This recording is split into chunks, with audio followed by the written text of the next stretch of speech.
So, your trading's not working, what do you do? Hi, and welcome to the Traders Clinic, your regular shot in the arm of trader insights, philosophy and knowledge, brought to you by two professional money managers, Crooks and Charlie Burton. Each show, we cover your burning questions and cover all subjects from the world of trading.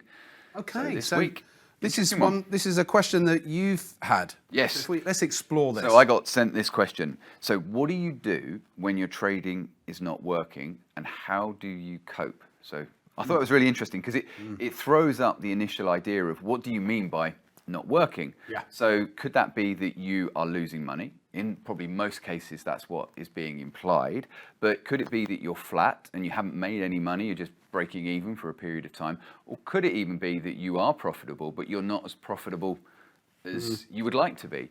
So I think it's important. It's a very broad question. But if you are in that position where you feel like your trading is not working, the first thing would be to define what would working look like and what is not working actually mean. Because it's very easy to be hard on yourself, or it's very easy to be making a certain amount and it not be what you want. So if we take it from the point of view, let's assume that that person means they're losing, they're losing money. It's not working for them. Why? What do you do and how do you cope? So you brought up a really interesting point when we were talking earlier, which was the nature, the nature of human nature, essentially. So I think that would be a really good place to start. Yeah, and I think you're right. Although it was a broad question, we've got to make the assumption that when someone says a question like that they're not making money. But it was a really good point that you said, that it could not necessarily be that. It could be that you're underperforming where you want to be, but you are profitable. But let's assume, yes, the trader is not profitable. And what I find interesting is this natural tendency of human beings to want to fix something. So, this isn't working, I need to fix it. And the thing with trading is sometimes there's nothing to fix. You actually might be doing all the right things, and you might have let's say this person's got a defined strategy, maybe mechanically trading. So let's go with that, and they're following it to the letter, and they've just, over a period of however long, 3 months, 6 months, whatever it might be, have overall either just their P&L is flat or maybe negative. But it doesn't mean that what they're doing is wrong, or necessarily even that the strategy's wrong. But as humans, we're like, well, we've got to fix it. We've got to change something. And then the potential to then start curve fitting, thinking, right, well, if I tweak it here and I tweak it there, and then all you end up doing is you're now changing the strategy, which actually might actually be profitable. It's just gone through a drawdown period. So unless you go back, and you'll talk about this, back test and stuff, then you don't know. So he's got to be very careful there. Otherwise, he becomes a curve fitter / strategy hopper. So let's... I think the idea of fixing things is really interesting, because what I notice is people will go about fixing things in different ways. So you might get a more analytical type personality who's going to sit there and delve into the data and look for a new indicator or a new exit system, or try and fiddle with something. But they've underestimated not just their want and desire to fix things, but also the fact that by nature we tend to think short term. So like you said, it might feel like a long time that the strategy isn't working or you're losing money, but it may only be a 3 or a 4 month period. Now, to a lot of new or semi-experienced traders, that's a lifetime, but to people with experience, that's nothing. Yeah. So I think that's an important thing to understand, is that you may well be trying to fix something over the short term, but be aware, like you said about curve fitting the strategy. A classic thing that analytical traders will do is they'll change the numbers. But actually, an important thing is, if you've got the data of historical performance on that strategy, is lean on that data. So look to see if there's been a period of time where the strategy has performed in a similar way. Because sometimes just 10 minutes of reviewing previous bad performing periods, because it could just be a random nature. They've just come in at that point where the strategy is underperforming. But if they can look back and get some perspective over a previous year, previous couple of years, they may simply realize that actually all they do need to do is sit it out. And other things I see is traders will, rather than necessarily go into the data and fix it, they may bring in another strategy. So greed will kick in, their desire to want to be profitable. So they'll maybe continue with that one, but bring in another system or another setup, or they'll over leverage. They'll think, well, they'll want that winning period so much that they'll double up on their risk, or they'll try and run the trades longer and they'll start fiddling around with it. So, or worst case scenario is they give up because they're thinking too short term. Yeah, sorry. No, carry on. Just to add there, I do think that on this mechanical approach, so yes, have a look at the data if you're trading mechanically like that. But, and so it could be trading within the realms of historical performance, which is fine. But also, you've got to make sure that if you're trading mechanically, that there might not be anything wrong, but at the same time, it could well be that the mechanical strategy has come outside of historical norms, and it might well be that it's not going to perform in the future, because a lot of mechanical strategies are like that by nature. But a lot of the time, like you're saying, people jump too early and they're already moving on to the next strategy when this one may actually be fine and it's trading within its historical norms. You've just got to persevere with it, and you need to have that tenacity and perseverance to stick to your guns and develop that confidence in the approach that you're using. Yeah, and I think there's a tendency when a trader comes out of a losing period, is to feel that sense of relief and go, oh, that's over now, and then they forget about it. And we always say is you want to really own that period, and you bank it or really hone in on that period, because it's going to happen again. And that's the difference, I think, is a lot of traders are doing everything they can to get out of a bad period, changing things, messing around with it. They get out of it, they feel better, and then they don't think, well, this is going to happen again, because actually it's an opportunity for that trader to firstly objectively look if they're doing everything correctly, and if they need to stick at it, they need to see it as a learning period. It's a chance for them to build up some emotional strength, so the next time it happens, they're better equipped. They're not going to like it. Nobody likes going through a drawdown period, but they're better equipped to go through it if they treat this experience as a learning process, rather than just being obsessed with the fact that they aren't making money at that point. 100%. As we always say, trading is all about mindset. It doesn't matter whether you're trading, we get people say, oh yes, but I'm using an EA or I'm automated my trading. Yeah, you may well be, but when it goes through a drawdown, it's still going to affect you and you're going to want to turn it off or whatever. So you're absolutely right.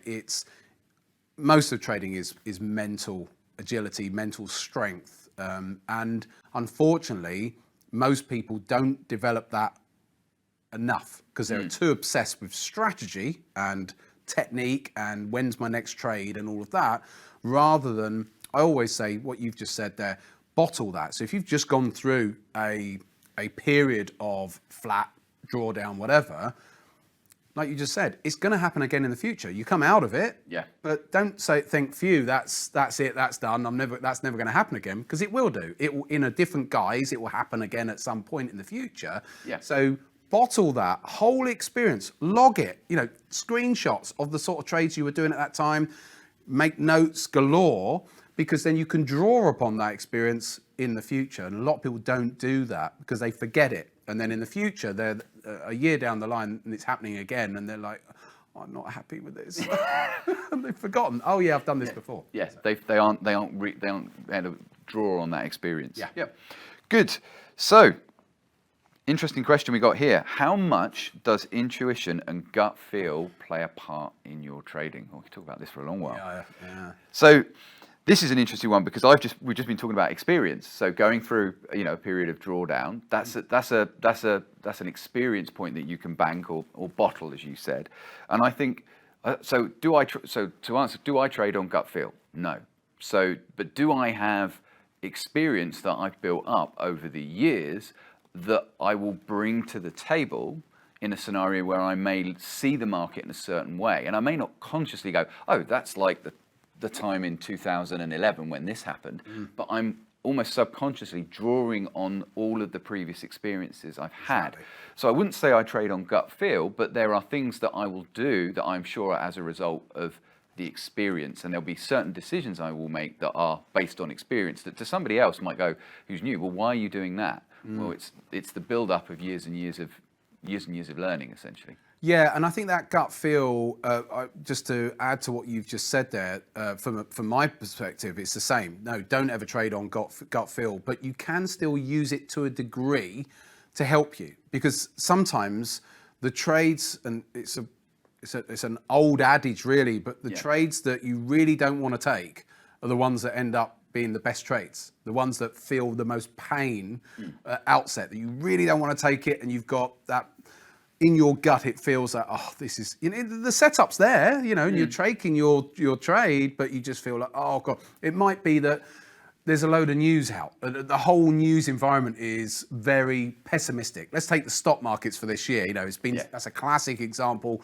A lot of pessimism out there. Oh, there's recessions coming. Stock markets are going to go back down. And what's happened? They've just gone up and up and up. Well, so in the first half of the year. So, and that's a classic there, where you could be inundated with, swamped with information, which makes going long very painful, and actually it's the right decision. Yes. So in your gut you feel that way, but use it and utilize that, because many people will say, oh yeah, some of my best ever trades actually weren't that easy to take at outset. I've got an example this year. One of my old trades, everything in the news was suggesting the opposite of what I wanted to do. Right. But in a way, at that point I went, oh, because this is making me feel awkward, I almost have, it's like, well, I'm almost now at the point where I'm like, no, this is going to be a good trade, because you've got used to that feeling of, actually, the ones that often feel that awkward, antsy feeling at the outset often end up being the best trades. No, absolutely, yeah. Good. And then, this is an interesting one. So, I've got a trend following strategy. Well, not me personally, but the question, I've got a trend following strategy that has a 33% win rate. What if I traded the reverse and did the opposite? Yeah, this is a question that came in this week as well. And so this chap found a traditional sort of trend following approach type strategy with a 33% win rate, because it has bigger risk rewards, so naturally has a lower win rate. And he said, I've just thought, well, if I inverted that, so instead of buying when the buy signal comes in, if I sell, then I'll be right 67% of the time. And isn't that right, Charlie?